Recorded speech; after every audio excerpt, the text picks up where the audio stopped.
وبه نستعين وهو خير الناصر المعين. آج ہماری بحث مقدمہ کے بارے میں ہے اور اس میں مقدمہ میں 15 ابحاث ہیں. کل بھی عرض کیا تھا کہ یہی 15 ابحاث آپ کی مطلوب ہیں. اس کے بعد جو بات شروع ہونی ہے الکتاب العزیز، وہ آپ کی مطلوب مثال کے طور پر یعنی مادہ امتحانی میں شامل نہیں ہے. یہ مقدمہ کی 15 ابحاث ہیں جو شامل ہیں تقریباً. آج پہلی بحث ہم شروع کرنے لگے ہیں.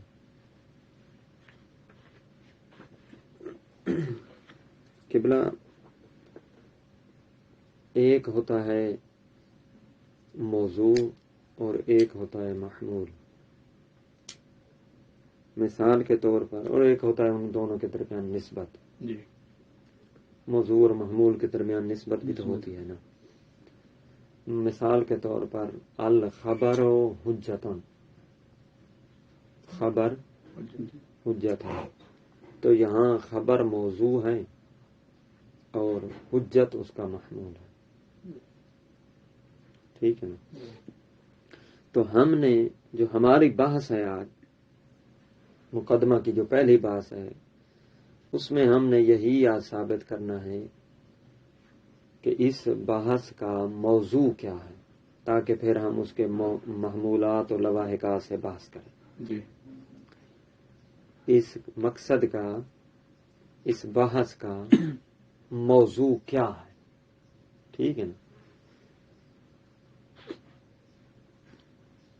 نکات اشارے کے طور پر میں 2-3 بیان کر دیتا ہوں، پھر مزید تطبیق عبارت پہ زیادہ وضاحت کے لیے کریں گے.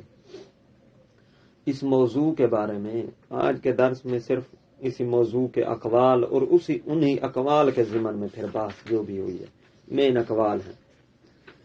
ٹھیک ہے نا. 3 اقوال ذکر ہوئے ہیں. ویسے مراجعت کی جائے تو چوتھا قول بھی مل جاتا ہے. پہلا قول یہ ہے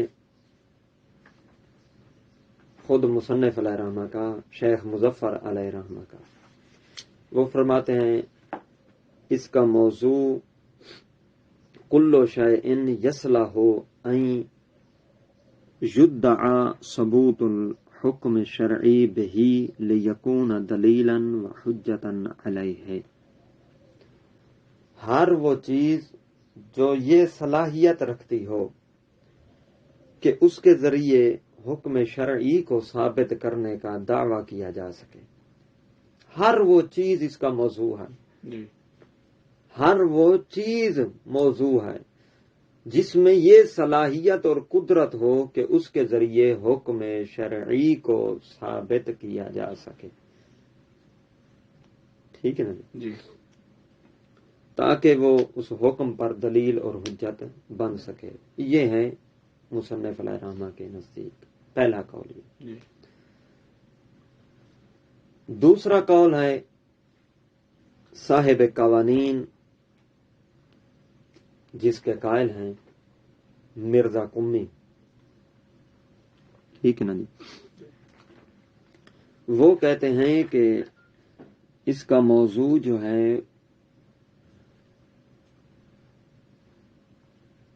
وہ ہے ادلۃ الاربع بما ہی ادلہ. ادلہ اربع بما ہی ادلہ، یہ لفظ بولا ہے انہوں نے. اس کا مطلب کیا ہے؟ اس کا مطلب ہے یعنی ادلہ اربع سے مراد پہلے سمجھ لیں کتاب، سنت، اجماع، عقل. یہ 4 ہیں: کتاب، سنت، اجماع، عقل. ادلہ اربع موضوع ہیں بما ہی ادلہ. یہ بما ہی ادلہ کی قید انہوں نے لگائی ہے، یہی قید سمجھنی ہے ہمیں. ٹھیک ہے نا. یعنی ادلہ اربع کو ہم اس لیے موضوع قرار دے رہے ہیں کیونکہ یہ دلیل ہیں، ان میں دلیلیت والی صفت موجود ہے. یہ شرط بن گئی. ادلہ اربع موضوع ہیں اس لیے موضوع ہیں چونکہ اس لیے کہ ان میں یہ صفت موجود ہے دلیلیت والی، اس لیے موضوع قرار دیا گیا۔ پھر مصنف علیہ رحمہ اس پر اشکال کریں گے۔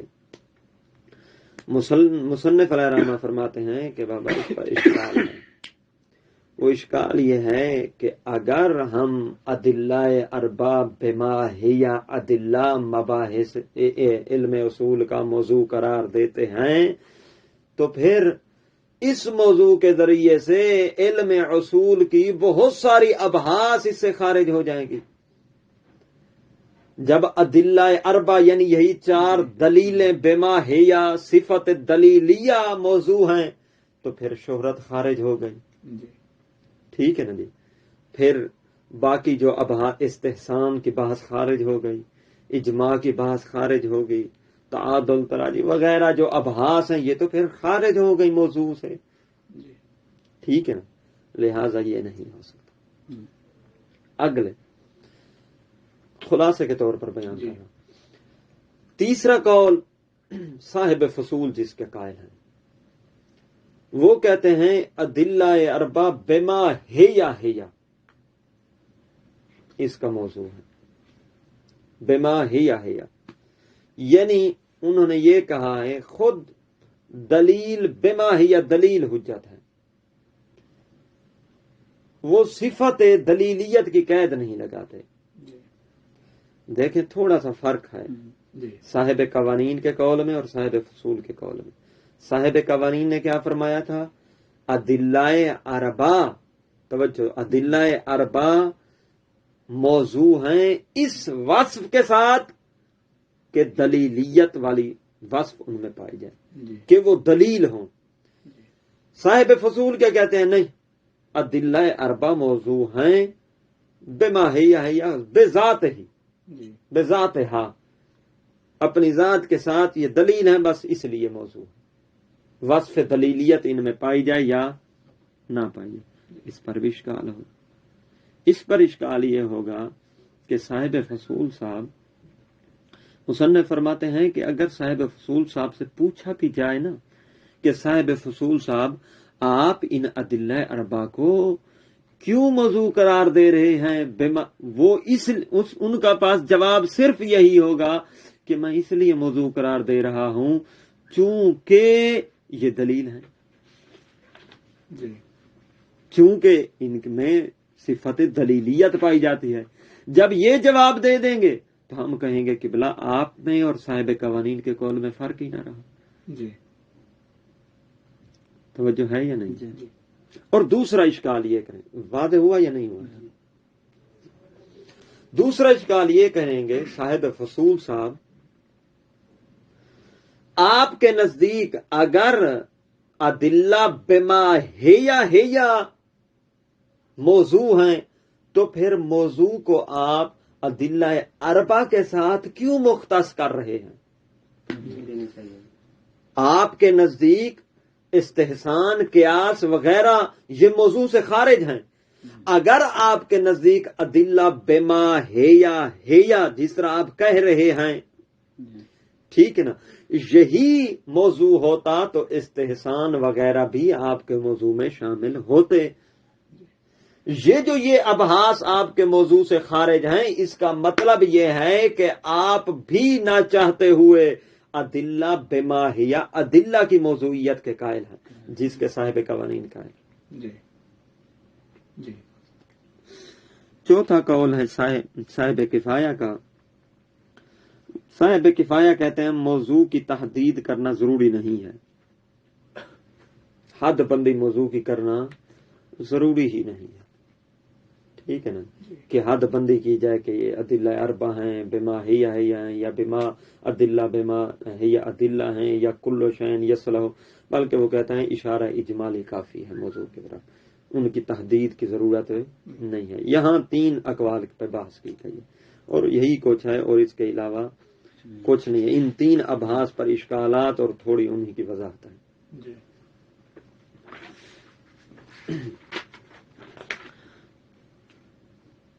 اچھا، المقدمہ وفیہا مباحث المبحث الاول موضوع المقصد الثالث، مقصد ثالث کا موضوع، ومن التمہید المقدم فی بیان المقصود من مباحث الحجہ، فرماتے ہیں وہ تمہید جس کو ہم نے مقدم کیا ہے، جو مقدم ہو چکی ہے، گزر چکی ہے، فی بیان المقصود من مباحث الحجہ، مباحث حجت کے مقصد کو بیان کرنے کے بارے میں جو تمہید گزر چکی ہے، اس میں یہی بیان ہوا تھا نا مباحث حجت کا مقصد کیا ہے، اس کی اہمیت کیا ہے، ٹھیک ہے نا جی۔ اس تمہید سے یتبین واضح ہو گیا لنا ہمارے لیے کہ ان الموضوع لہذا المقصد، کہ اس مقصد کا موضوع، اس مقصد ثالث کا موضوع، الذی وہ ہے، یبحث فیہ ان لواحق ذالک الموضوع و محمولات ہی، اس مقصد کا موضوع وہ چیز ہے جس میں موضوع کے لواحقات اور موضوع کے محمولات سے بحث کی جائے۔ واضح؟ موضوع کے، یہ جملہ پکڑ لینا، موضوع کے لواحقات سے، موضوع کے محمولات سے بحث کی جائے۔ وہ موضوع جو ہے، کل شیء یصلح ان یدعى ثبوت الحکم شرعی بہ لیکون دلیلا وحجتا علیہ، یہ موضوع کا پہلا قول جو میں نے بیان کیا تھا۔ ہر وہ چیز جو صلاحیت رکھتی ہو کہ اس کے ذریعے سے دعویٰ کیا جائے ثبوت حکم شرعی کا، لیکون دلیلا وحجتا علیہ، تاکہ وہی چیز دلیل اور حجت بن سکے، کس پر؟ حکم شرعی پر۔ جہاں سے ترجمہ واضح نہ ہو پھر پوچھ لینا۔ فَإِنِ اسْتَطَعْنَا، یہ پہلا قول واضح ہو گیا کہ کُلُّ شَيْءٍ يَصْلُحُ أَن يُدَّعَى بِهِ ثُبُوتُ الْحُكْمِ الشَّرْعِيِّ لِيَكُونَ دَلِيلًا وَحُجَّةً عَلَيْهِ، یہ پہلا قول۔ فرماتے ہیں فَإِنِ اسْتَطَعْنَا فِي هَذَا الْمَقْصَدِ، جب ہمیں استطاعت آ گئی اس مقصد میں کہ ان نثبت بدلیل قطعی، کہ ہم ثابت کریں دلیل قطعی کے ساتھ، کس چیز کو ثابت کریں دلیل قطعی کے ساتھ؟ ان ھذا الطریق، کہ یہ طریق جو ہے، حجتن، کہ یہ طریق کیا ہے؟ حجت ہے۔ جب ہم میں یہ استطاعت آ گئی کہ ہم اس کے ذریعے سے ثابت کریں کہ فلاں طریق، مثلا شہرت حجت ہے، ٹھیک ہے نا؟ اچھا، تو اخذنا بہ ورجعنا الیہ، ہم اس کو اخذ کریں گے اور اسی کی طرف رجوع کریں گے۔ جب ہم میں یہ استطاعت آ گئی، ہم نے جان لیا کہ شہرت حجت ہے مثلا، ٹھیک ہے نا، تو ہم اسی کو اخذ کریں گے، ٹھیک ہے نا، اور اسی کی طرف رجوع کریں گے۔ اچھا، کس لیے؟ اثبات الاحکام شرعیہ، حکم شرعی کو ثابت کرنے کے لیے اسی دلیل کی اتباع کریں گے۔ وَإِلَّا، یعنی اگر ہمارے لیے یہ ثابت نہ ہو سکا کہ یہ چیز حجت ہے، اس کی حجیت اگر ہمارے لیے ثابت نہ ہوئی تو طرح نہ ہو، ہم اسے کیا کر دیں گے؟ چھوڑ دیں گے۔ احمل نہ ہو، اسے مہمل قرار دے دیں گے۔ وبصریح العبارت نقول، اور صریح عبارت کے ساتھ ہم مزید کہتے ہیں۔ یہاں تک واضح ہوا یا نہیں؟ موضوع بتایا گیا ہے اور پھر یہ بتایا گیا ہے کہ اگر ہم میں یہ قدرت آ گئی کہ ہم نے کسی کی حجیت کو ثابت کر لیا، جس کی حجیت کو ثابت کر لیا، ہم اس کو اخذ کریں گے، اسی پر عمل کریں گے، اسی کے ذریعے سے حکم شرعی کو ثابت کریں گے۔ اور اگر ہم یہ ثابت نہ کر سکے، بحث تو کریں گے ہم کہ یہ چیز حجت ہے یا نہیں ہے۔ اگر ہم ثابت نہ کر سکے اس کی حجیت کو تو پھر ہم اسے چھوڑ دیں گے، کوئی مشکل نہیں۔ وبصریح العبارت نقول، مزید واضح عبارت کے ساتھ ہم کہتے ہیں، صریح واضح کر کے کہتے ہیں، ان الموضوع لہذا المقصد فی الحقیقت ہوا ذات الدلیل، کہ اس مقصد ثالث میں حقیقتاً جو موضوع ہے نا وہ ذات دلیل ہے۔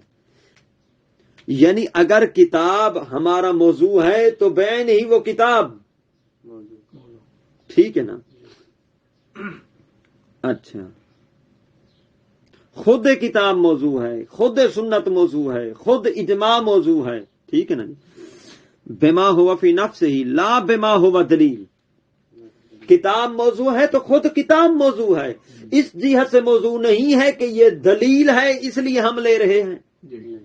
دیکھیں ایک جہت ہوتی ہے کہ میں عباس صاحب کی عزت کروں، بما ہوا عباس صاحب، خود عباس صاحب آئے ہیں میں ان کی عزت. ایک جہت یہ ہے کہ میں بے عین ہی بے ذات ہی عزت ان کی نہیں کر رہا، بما ہوا طالب علم عزت کر رہا. ٹھیک ہے نا جی ہیں؟ تو اس لیے کہتے ہیں عین کتاب، عین سنت، عین ذات، اور کون سی تھی، عقل، اجماع یا اس کے علاوہ شہرت جو ہوتی ہے، ٹھیک ہے نا، یہ بعین ہی موضوع ہیں، نہ کہ اس جہت سے کہ یہ دلیل ہے. یہ کس کا قول ہے؟ مصنف خود کا.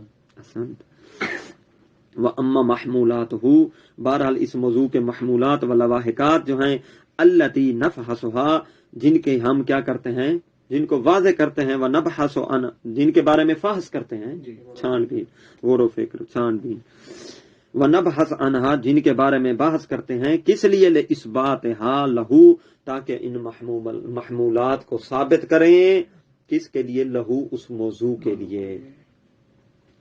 فَهِيَ كَوْنُ ذَلِكَ شَيْءٌ دَلِيلًا وَحُجَّةً، وہ کیا ہے کہ کسی چیز کو حجت قرار دینا یا دلیل قرار دینا. فَإِمَّا أَن نُثْبِتَ ذَلِكَ أَوْ نَنْفِيَهُ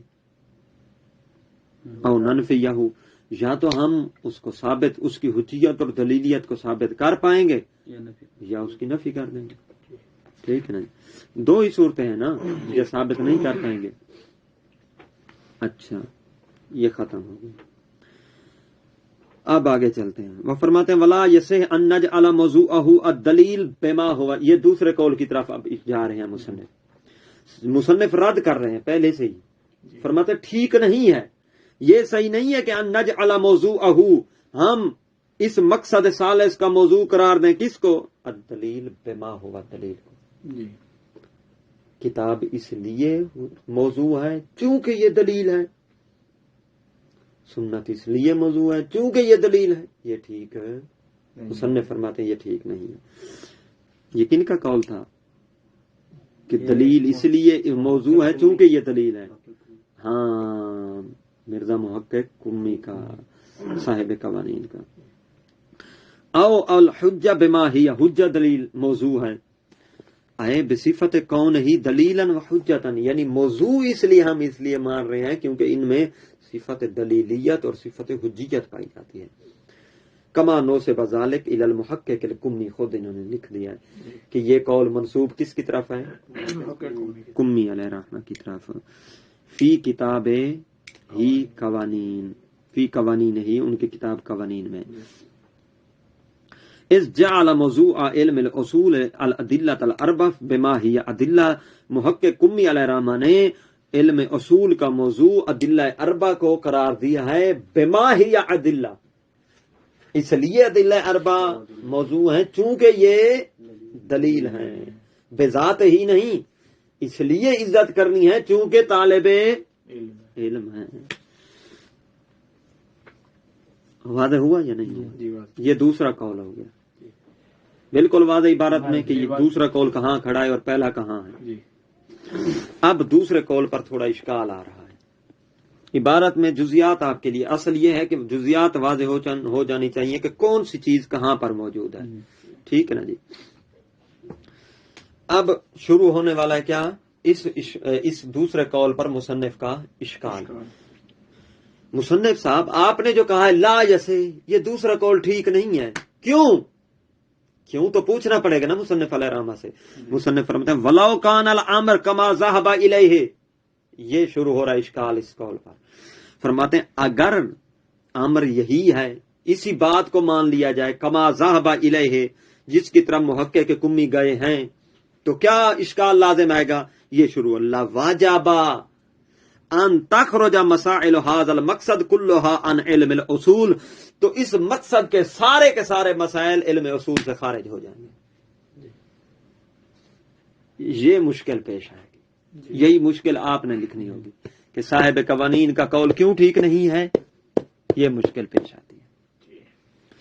لواجب ان تخرج مسائل هذا المقصد كلها عن علم الاصول، شہرت خارج ہو جائے گی، استحسان، قیاس، سارا کچھ یہ خارج ہو جائیں گے۔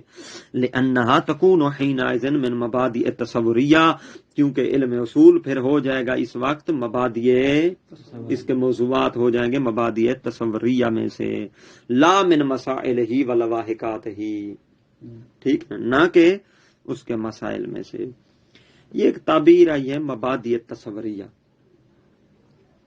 انہوں نے کہا پھر مبادئ تصوریہ میں سے ہو جائیں گے، نہ کہ مسائل میں سے۔ تو ضروری ہے کہ مبادئ تصوریہ تو سمجھنا چاہیے۔ تعبیریں دو بولی جاتی ہیں کہ بلا مبادئ کی اقسام دو ہوتی ہیں، ایک ہوتی ہے مبادئ تصوریہ اور ایک ہوتی ہے مبادئ تصدیقیہ، ٹھیک ہے نا۔ مبادئ تصوریہ اسے کہتے ہیں التی یتوقف علیہا حدود الموضوعات و اجزائہا و جزئیاتہا او اعراضہا الذاتیہ، کہ جس پر موضوعات کی حدود موقوف ہوتی ہیں، تعریفیں، حدود مانا تعریفیں، نہ حد بندی نہ تعریف، حدود مانا تعریف ہے، تعریف، علم اصول کی تعریف کیا ہے، علم نحو کی تعریف کیا ہے، علم منطق کی تعریف کیا ہے، ٹھیک ہے نا جی، فلاں چیز کی تعریف کیا ہے، تعریف، موضوعات کی تعریفیں جو ہوتی ہیں وہ جس پر موقوف ہوتی ہیں، ٹھیک ہے نا جی، اور اس کے اجزاء، موضوعات کے اجزاء جس پر موقوف ہوتے ہیں، اور اس کی جزئیات جس پر موقوف ہوتی ہیں، اس کی عوارض ذاتیہ جس پر موقوف ہوں، اسے کہتے ہیں مبادئ تصوریہ، ٹھیک ہے نا جی۔ موضوعات کے حدود، موضوعات کے اجزاء، موضوعات کی جزئیات، عوارض ذاتیہ جس پر موقوف ہوں۔ اور مبادئ تصدیقیہ وہ جو نسبت ہوتی ہے نا، جو موضوع اور محمول کے درمیان موجود ہوتی ہے، جس پر یہ نسبت موقوف ہو، وہ مبادئ تصدیقیہ ہوتی ہے۔ التی یتوقف علیہا اثبات و نسبت الموجود بین المحمول والموضوع، اس نسبت کا ثبوت جس پر موقوف ہو اسے مبادئ تصدیقیہ کہتے ہیں۔ اگرچہ بعض نے شیخ بہائی علیہ الرحمہ اور شیخ الاعظم الانصاری علیہ الرحمہ نے کہا ہے کہ تیسری قسم بھی مبادئ کی ہے، وہ تیسری قسم انہوں نے کہا ہے مبادئ احکام، ٹھیک ہے نا، عوارض احکام جس پر کیا ہوتے ہیں، موقوف ہوتے ہیں علیہ السلام، لیکن مشہور نے اس کو نہیں مانا، اس قسم کو، ٹھیک ہے نا۔ فرماتے ہیں لأن علم الاصول تكون حينئذ من مبادئ تصوریہ لا من مسائلہ وذلك واضح، اور یہ بات واضح ہے کہ لأن البحث عن حجیت الدلیل، دلیل کی حجیت کے بارے میں جو بحث ہے، یکون بحثا عن اصل وجود الموضوع، تو وہ بحث کس کے بارے میں ہوگی، خود اصل موضوع کے بارے میں۔ توجہ، پیچھے میں نے ایک جگہ آپ کو رو کر کہا تھا، یہاں کیا کہہ رہے ہیں، خود بحث اصل موضوع کے بارے میں ہوگی، نہ کہ اس کے لواحقات اور محمولات کے بارے میں۔ مصنف نے پیچھے کیا فرمایا تھا، مصنف علیہ الرحمہ نے فرمایا تھا بحث جو ہوگی وہ موضوع کے محمولات اور لواحقات کے بارے میں۔ اگر اس کے قائل ہوتے ہیں تو پھر اصل موضوع کے بارے میں، اصل وجود الموضوع و ثبوت ہی ثبوت الموضوع الذی هو مفاد کان تاما، اگر اصل وجود موضوع کے بارے میں بحث کی جائے تو یہ کانا تاما کا مفاد ہوتا ہے، اور اگر لواحقات کے بارے میں بحث کی جائے تو وہ کانا ناقصہ کا مفاد ہوتا ہے، ٹھیک، مفاد کانا ناقصہ کہلاتا ہے۔ کانا تاما اور کانا ناقصہ نحوی لحاظ سے تو آپ کے لیے واضح ہیں، کانا تاما جسے خبر کی ضرورت نہ ہو، اور کانا ناقصہ جسے خبر کی ضرورت ہو۔ ایک اور جہت سے بھی میں سمجھا دیتا ہوں۔ ایک صورت میں بحث آپ کر رہے ہیں کہ خبر حجت ہے یا نہیں ہے، خبر حجت ہے، خبر کے بارے میں بحث کر رہے ہیں کہ یہ حجت ہے یا نہیں ہے، یہ مفاد کان ناقصہ. خبر کے بارے میں بحث کر رہے ہیں کہ یہ حجت ہے یا ایک صورت میں آپ بحث کر رہے ہیں کہ خبر حجت ہے، پھر اس خبر کے بارے میں بحث کریں گے، یہ مفاد کان تامہ کہلاتا ہے. ٹھیک ہے نا جی؟ اچھا جی. تو فرماتے ہیں اگر اصل وجود کے بارے میں تیسری جہت، اگر بحث اصل موضوع کے بارے میں ہو تو مفاد کانا تامہ، اگر اس کے لواحقات اور محمولات کے بارے میں ہو تو مفاد کانا ناقصہ. تو فرماتے ہیں تو یہ بحث ہو جائے گی اصل موضوع کے بارے میں اور اس کے ثبوت کے بارے میں، الذی ہوا مفاد کانا التامہ، جو مفاد بن جائے گا کانا تامہ کا، لا بحثا عن لواحق الموضوع، نہ کہ یہ بحث ہوگی موضوعات کے لواحق میں سے، الذی ہوا مفاد کانا ناقصہ، اگر بحث ہو نا موضوع کے لواحقات اور محمولات میں سے تو پھر یہ مفاد کانا ناقصہ کہلاتا ہے. والمعروف عند اہل الفن، اور اہل فن کے نزدیک جو معروف ہے، ان البحث عن وجود الموضوع، جو بحث کی جاتی ہے وجود موضوع سے، ای موضوع ان کانا، چاہے کوئی بھی موضوع ہو، سواء ان کانا موضوع علی علم او موضوع احد ابواب ہی او و مسائل ہی، چاہے موضوع جو ہو کسی علم کا موضوع ہو یا کسی علم کے ابواب میں سے کسی ایک باب کا موضوع ہو، چاہے اس علم کے مسائل میں سے کسی مسئلے کا موضوع ہو. تو یہ موضوع کیا ہوتا ہے؟ معدود من مبادئ ان البحث عن وجود الموضوع معدود عن مبادئ العلم التصوریہ. درمیان میں بریکٹ تھا نا، اصل کہاں عبارت ہے ان البحث عن وجود الموضوع، بحث جو ہے موضوع کے وجود کے بارے میں، معدود شمار ہوتی ہے من مبادئ العلم التصوریہ، علم تصوریہ کے مبادی میں سے، لا من مسائل ہی، نہ کہ اس کے مسائل میں سے. یہ اگر قائل ہوتے ہیں محقق کے کمی کے قول کے، حالانکہ بحث مسائل میں ہی ہوتی ہے. ولیکن ہنا ملاحظۃ ینبغی التنبیہ علیہا فی ھذا الصدد، فرماتے ہیں یہاں ایک ملاحظہ ہے، ضروری ہے کہ اس پر متوجہ آپ کو کیا جائے، اس کی طرف بھی توجہ دلانا کیا ہے؟ مناسب ہے، ضروری ہے. وہی وہ کیا ہے؟ وہی ان تخصیص موضوع علم الاصول بالادلۃ الاربعہ کما فعل الکثیر من مؤلفین. توجہ، کوئی بات بھی نہیں ہے، بس عبارت میں اس طرح تھوڑی سی پیچیدگی ہوتی ہے. بحث وہی ہے جو ہو چکی ہے، وہ کون سی؟ پہلا قول بیان ہوا، توجہ، پھر دوسرا قول بیان ہوا، دوسرے قول پر مصنف علیہ الرحمہ نے اشکال کیا. ٹھیک ہے نا، یہی کچھ گزرا ہے. اب تیسرا قول آ رہا ہے، تھوڑا سا پڑھ لیتے ہیں پھر باقی انشاءاللہ ختم کل کریں گے. اب تیسرے قول کی طرف اشارہ آ رہا. کن کا قول تھا؟ صاحب فصول کا. فرماتے ہیں اس کی طرف بھی اشارہ کرنا مناسب ہے کہ ان تخصیص موضوع علم الاصول بالادلۃ الاربعہ، کہ علم اصول کے موضوع کو ادلہ اربعہ کے ساتھ خاص کرنا، کما فعل الکثیر من مؤلفین، جس طرح کہ ہمارے مؤلفین میں سے بہت ساروں نے ایسا کیا ہے. یہ بھی فرماتے ہیں ٹھیک نہیں ہے. کیوں ٹھیک نہیں ہے؟ یستدعی، یہ اشکال شروع ہو رہا ہے اس تیسرے قول پر. تیسرے قول کی طرف بس اتنا اشارہ دیا ہے مصنف نے، تیسرے قول کی طرف بس اتنا اشارہ دیا ہے، ادلہ اربعہ کے ساتھ خاص کرنا موضوع کو. ٹھیک ہے نا، بما ہی ادلہ اربعہ، بما ہی ادلہ نہیں، بما ہی. کیا اشکال ہے؟ یستدعی، ان کی بات کا تقاضا یہ بنے گا، لازمہ یہ بنے گا کہ ان یلتزموا بان الموضوع هو الدلیل بما هو الدلیل. ان کے قول کا لازمہ بھی وہی بنے گا جو محقق قمی علیہ الرحمہ کا ہے. ان سے اگر پوچھا جائے کہ قبلہ یہ جو آپ نے ادلہ اربعہ کو دلیل بنایا ہے، کیوں بنایا؟ وہ کہیں گے اس لیے بنایا کہ یہ دلیل ہیں. تو تو یہ تو وہی بن جائے گا ادلہ بما ہی ادلہ، تو یہ تو صاحب قوانین والا قول بن جائے گا. یہ اسی کی طرف اشارہ، یہ اس پر اشکال ہے. یستدعی ان یلتزموا، ان کا تقاضا یہ ہوگا کہ ان کا لازمہ بنے گا کہ الموضوع هو الدلیل بما هو الدلیل، یعنی ادلہ بما هو ادلہ، کما فعل صاحب القوانین. یہ پھر ادلہ بما هو ادلہ کس کا قول بن جائے گا؟ صاحب قوانین کا، قوانین کا بن جائے گا.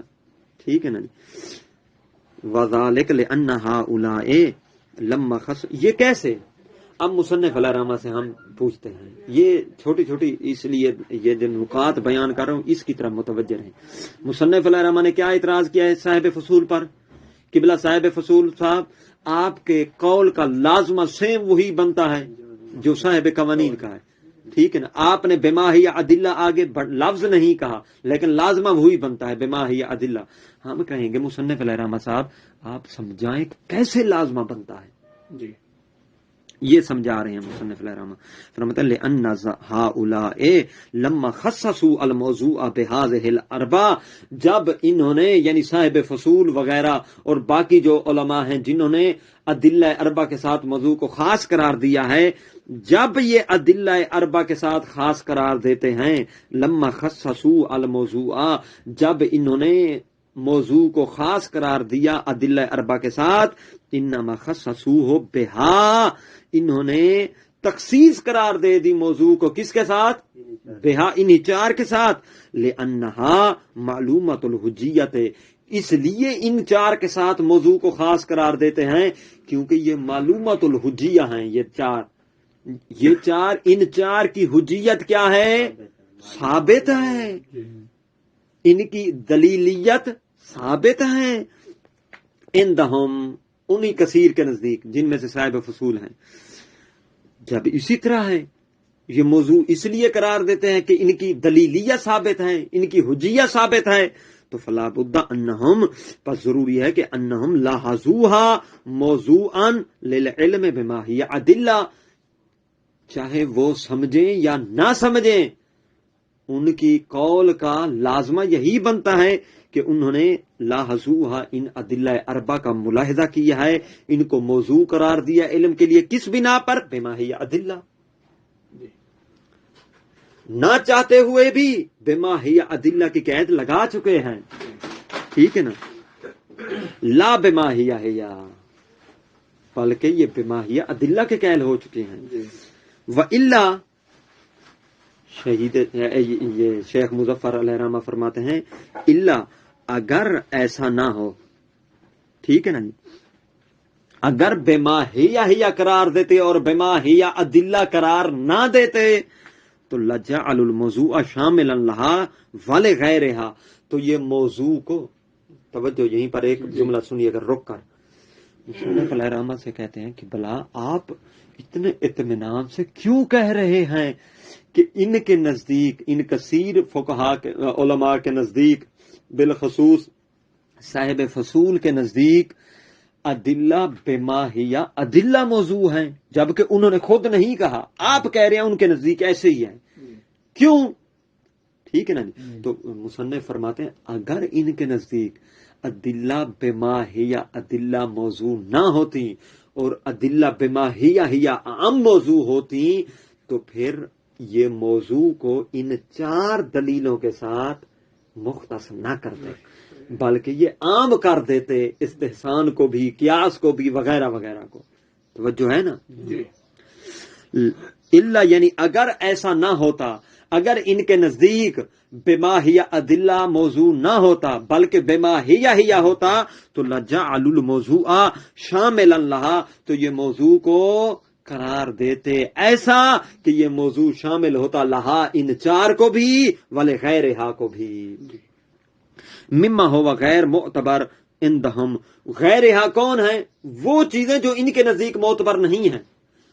اگر بما ہیا کے قائل ہوتے تو پھر وہ چیزیں بھی ان کے نزدیک موضوع ہوتی جو ان کے نزدیک معتبر نہیں ہیں، مثلا کل قیاس والاستحسان ونحوہما، یعنی شہرت وغیرہ، ٹھیک ہے نا جی۔ وما کان وجہ لتخصیصہ بالادلۃ الاربع، مصنف فرماتے کوئی وجہ نہیں ہے موضوع کو خاص قرار دیا جائے ادلہ اربع کے ساتھ۔ وہی نائزن لا مخرج لہم من الاشکال المقدم، اب اس وقت جب بات یہاں تک آ پہنچی تو ان کثیر علماء صاحب فصول ان کے لیے کوئی مجال نہیں ہے کہ اس اشکال سے بچ سکیں جو اشکال ہم نے صاحب قوانین پر کیا تھا۔ ان کے پاس کوئی مجال نہیں ہے کہ اس اشکال سے بچیں جو اشکال ہم نے صاحب قوانین پر کیا تھا، ٹھیک ہے، کوئی راستہ نہیں ہے اس اشکال سے بچنے کا۔ صاحب قوانین پر کیا اشکال کیا تھا؟ یہ اشکال کیا تھا صاحب قوانین پر کہ اگر آپ ادلہ اربع کے ساتھ خاص قرار دیتے ہیں موضوع کو تو پھر باقی جو ابحاث ہیں مقصد ثالث کی وہ علم اصول سے خارج ہو جائیں گے۔ یہی سیم اشکال صاحب فصول پر مصنف فرماتے ہیں آ جائے گا۔ وہ لزوم و خروج، یہ اشکال وہ اشکال مقدم کی طرف اشارہ بھی کر رہے ہیں۔ وہ لزوم و خروج عمدت مسائل علم الاصول عن موضوع علم الاصول، یعنی عمدہ مسائل جو ہیں علم اصول کی، عمدہ بحثیں، اگر آپ ادلہ اربع کو صرف موضوع قرار دیتے ہیں تو علم اصول کی عمدہ ابحاث بھی اس سے خارج ہو جائیں گی، حالانکہ ایسا نہیں ہے۔ والحمدللہ رب العالمین۔